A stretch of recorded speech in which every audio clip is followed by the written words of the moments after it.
샬롬, 유 선생의 구속사 천국열차, 유도순 목사님의 신구약 성경 파노라마를 낭독하는 시간입니다.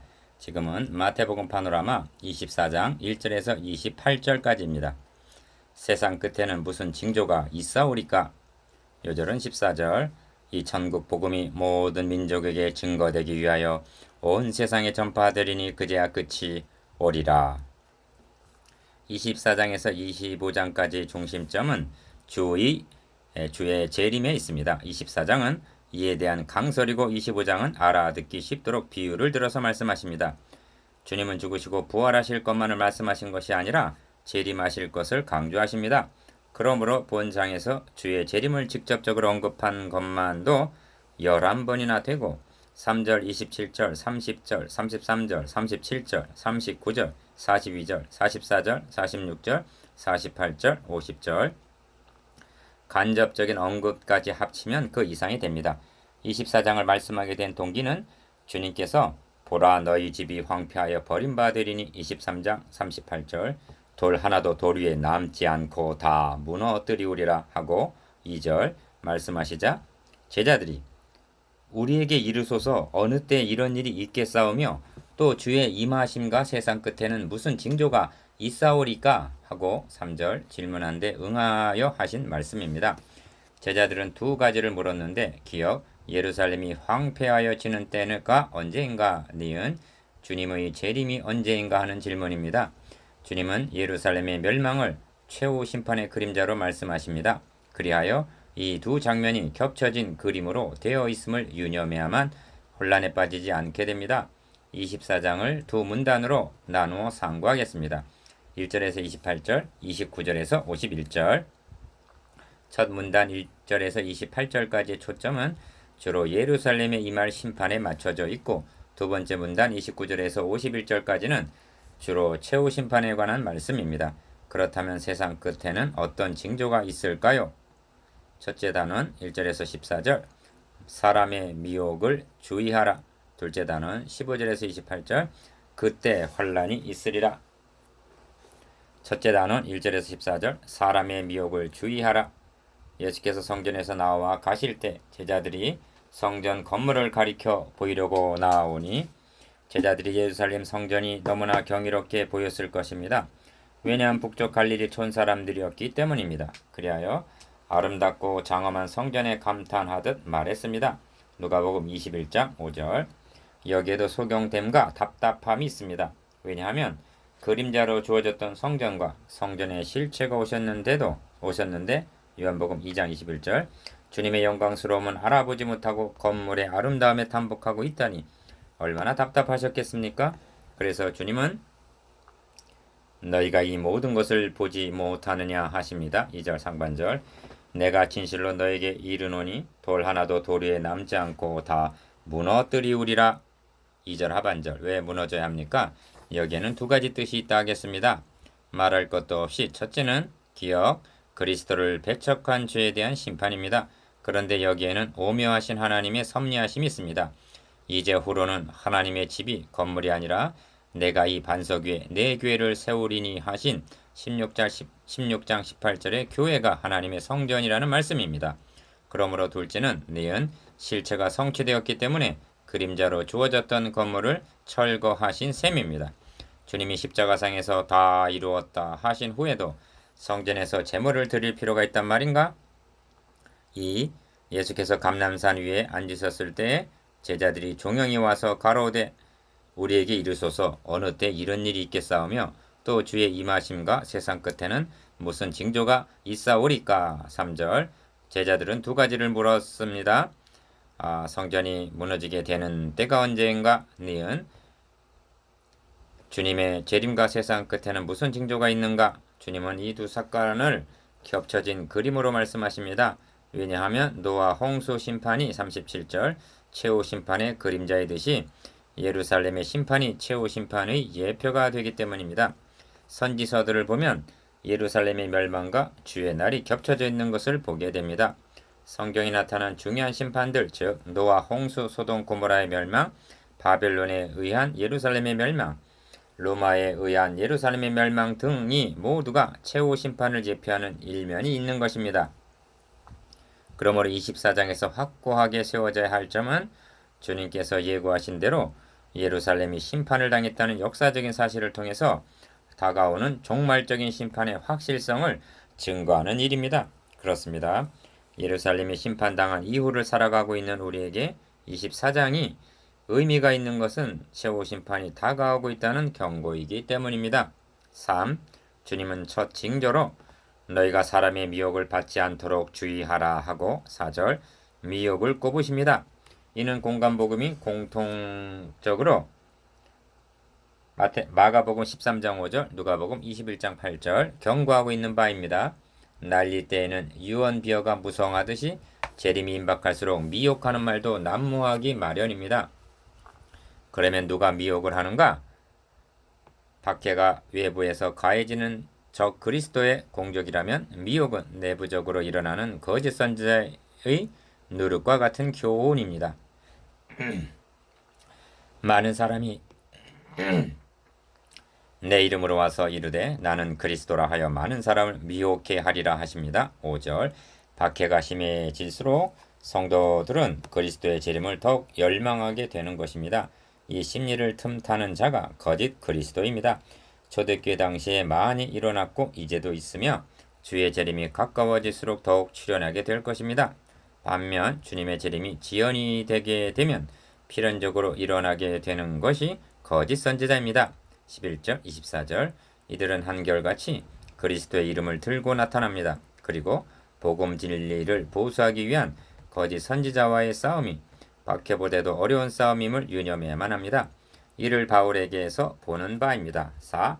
두 번째 징조로 난리와 난리 6절 민족이 민족을 나라가 나라를 치는 전쟁 7절 그리고 처처의 기근과 지진이 7절 있을 것을 말씀하십니다.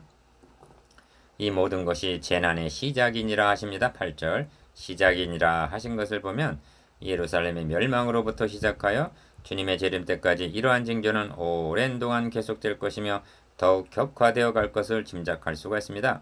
이런 것들이 외부적인 세상 징조라면 5. 세 번째 징조로 교회가 내후 외환 즉 환난과 미혹에 처하게 될 것을 말씀하십니다. 밖으로는 그때 사람들이 너희를 환난에 넘겨주겠으며 너희를 죽이리니 너희가 내 이름을 위하여 모든 민족에게 미움을 받으리라 하시고 9절 안으로는 거짓 선지자가 많이 일어나 많은 사람을 미혹해 하겠으며 하십니다. 11절 이는 초대교회 당시만이 아니라 재림 때까지 계속될 것입니다. 한마디로 불법이 성함으로 많은 사람의 사랑이 식어지리라. 12절 그러나 끝까지 견디는 자는 구원을 얻으리라는 것입니다. 지금이 더욱 그러합니다. 많은 사람의 사랑이 식어지리라. 1. 이론 중에서도 이 천국 복음이 모든 민족에게 증거되기 위하여 온 세상에 전파되리니 그제야 끝이 오리라 하십니다. 14절 여기 모든 민족에게 미움을 받으리라. 9절 모든 민족에게 증거되기 위하여 14절라고 말씀하고 있는데 이로보아 24장 말씀이 예루살렘 또는 유대인에 국한된 것이 아니라 온 세상을 14절 대상으로 하신 말씀임이 나타납니다. 이는 땅이 혼돈하고 공허하며 흑암이 깊음 위에 있을 때 빛이 있으라 하심에 빛이 있었던 것과 같이 창세기 1장 2절에서 3절 점점 혼란스러워 가는 세상에 복음이 유일한 소망임을 말씀해 줍니다. 이 징조들을 종합적으로 생각해 볼 때 첫째로 주의 임하심과 세상 끝은 당장 나타날 것으로 생각하고 있지 않다는 점입니다.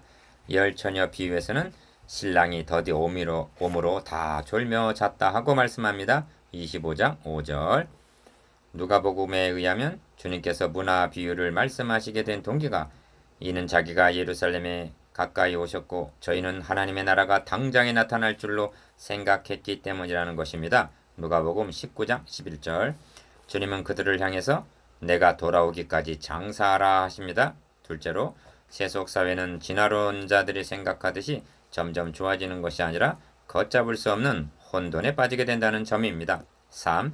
무엇보다 우리가 유념해야 할 점은 셋째로 교회의 세속화입니다. 그때 많은 사람이 시험에 빠져 10절 불법이 성함으로 많은 사람의 사랑이 식어지리라 하심이 12절 이를 말씀해 줍니다. 그러므로 끝까지 견디는 자는 구원을 얻으리라 하시는 것입니다.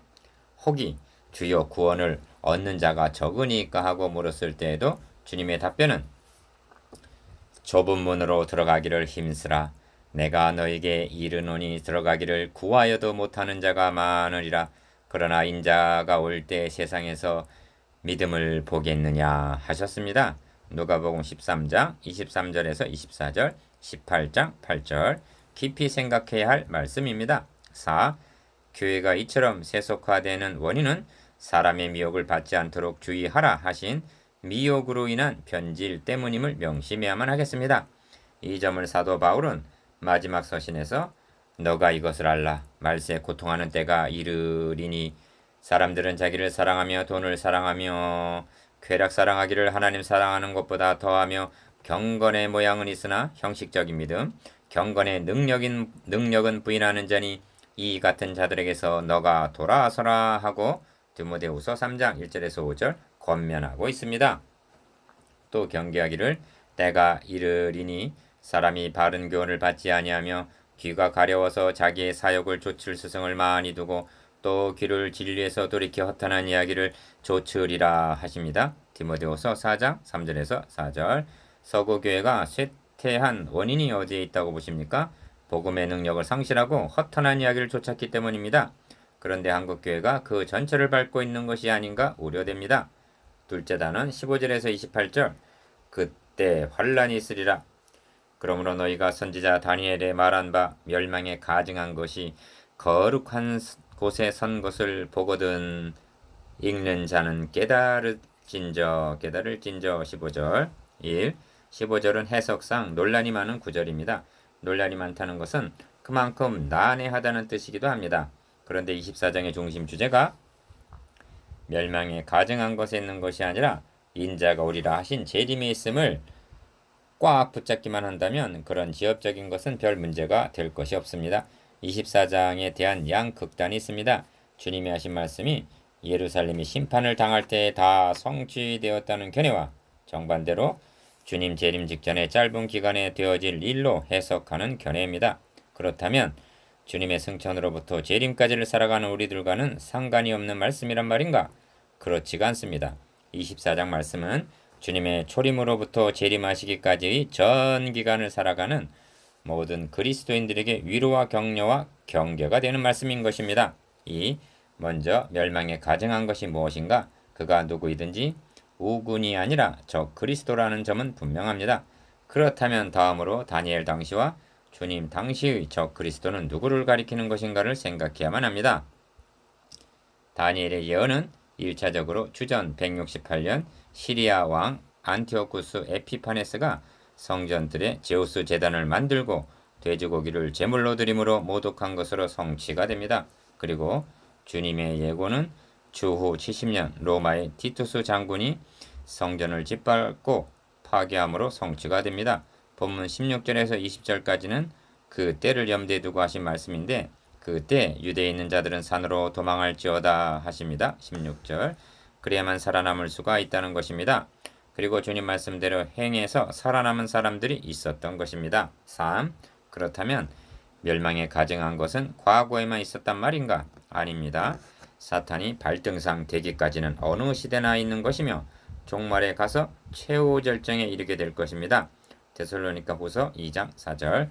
그런데 문제는 다니엘이 말한 바 멸망케 할 미운 물건을 세울 때부터 1290일을 지낼 것이요 기다려서 1335일까지 이르는 그 사람은 복이 있으리라. 다니엘서 12장 11절에서 12절 라고 한 숫자를 끌어들이기 때문에 일어납니다. 그런데 주목해 보시기 바랍니다. 주님은 다니엘의 예언을 상기시키면서 멸망에 가증한 것은 말씀하나 1290일 같은 기간에 대해서는 전혀 언급하고 있지 않다는 점입니다. 숫자를 언급하지 않으실 뿐만이 아니라 그날과 그때는 아무도 모르나니 하늘의 천사도 아들도 모르고 오직 아버지만 아시느니라 하고 36절 이에 대한 논의를 봉쇄하고 있는 인상을 받게 합니다. 주님께서 언급하시지 않으셨다면 우리도 숫자 놀이를 하려는 어리석음은 범하지 않는 것이 좋을 것입니다. 신약성경에 의해서 구약성경을 해석해야 하는 것이 해석의 원리이기 때문입니다. 4. 이제 생각해 보아야만 하겠습니다. 현대교회에 있어서 멸망에 가증한 것은 무엇인가 하는 점입니다. 그때 유대에 있는 자들은 산으로 도망할지니라 하신 16절 도망하라 하는 말씀이 우리에게 빛을 비춰줍니다. 이는 멸망당한 도성과의 구별을 의미합니다. 소돔 고모라를 심판하실 때에도 너희는 일어나 이곳에서 떠나라 하셨습니다. 창세기 19장 14절. 이 말씀이 우리에게는 지리적인 떠남이 아니라 교회의 성별로 적용이 됩니다.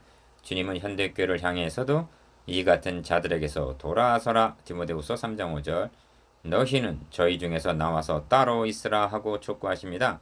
고린도후서 6장 17절 계시록에서도 내 백성아 거기서 나와 그의 죄에 참여하지 말고 그의 받을 재앙들을 받지 말라 하십니다. 계시록 18장 4절. 그러므로 오늘의 멸망에 가증한 것은 대표적인 성적인 문란, 광적인 세속문화, 종교 다원주의와 같은 다른 복음이라 할 수가 있습니다. 현대교회는 여기서 돌아서야 하고 탈출해야 할 것입니다. 그래야만 영적으로 살아남을 수가 있을 것입니다. 5. 그런데 거짓 선지자들은 예루살렘이 바벨론의 멸망할 당시에 평강하다 하고 예레미야 6장 14절 떠나지 못하도록 붙잡고 있었습니다. 우리에게 성전이 있으니 안전하다, 염려하지 말아라 하고 말했습니다. 그런데 하나님은 이것이 여호와의 전이라 하는 거짓말을 믿지 말라 하십니다. 예레미야서 7장 4절. 예루살렘이 로마에 의해서 멸망할 당시도 미혹하는 자들은 평안하다, 안전하다 하고 데살로니가전서 5장 3절 말했을 것입니다. 주님은 성에서 나와서 도망하라고 말씀하나 저들은 경고를 무시하고 반대로 예루살렘 성 안으로 들어가야만 사는 줄로 여기고 몰려 들어갔다가 100만 명 이상이 죽임을 당했던 것입니다. 6. 이 단원의 모든 말씀은 번개가 동편에서 나서 서편까지 번쩍임같이 인자의 임함도 그러하리라 하신 27절 주님의 재림으로 모아지고 있습니다. 그리하여 재림을 강조하는 다음 문단으로 이어지는 것입니다. 주님의 관심사는 예루살렘의 멸망도 멸망에 가증한 것도 아닙니다. 오직 하나님의 나라 건설, 즉 주님 오시는 날 누가 구원에 참여할 것인가에 있습니다. 끝까지 견디는 자는 구원을 얻으리라 하십니다. 13절 계시록에서도 성도의 인내가 여기 있나니 저희는 하나님의 계명과 예수 믿음을 지키는 자니라 하십니다. 계시록 14장 12절 무엇을 끝까지 지켜야 할 것인가? 믿음을 지키는 것입니다. 복음 진리를 지키는 것입니다. 환난을 견디는 자입니다. 바울은 순교의 직면에서 이렇게 선언합니다. 내가 선한 싸움을 싸우고 나의 달려갈 길을 마치고 믿음을 지켰으니 이제 후로는 나를 위하여 의의 면류관이 예비되었으므로 주 곧 의로우신 재판장이 내게 주실 것이니 내게만 아니라 주의 나타나심을 사모하는 모든 자에게니라. 디모데후서 4장 7절에서 8절 여러분에게도 주실 것입니다.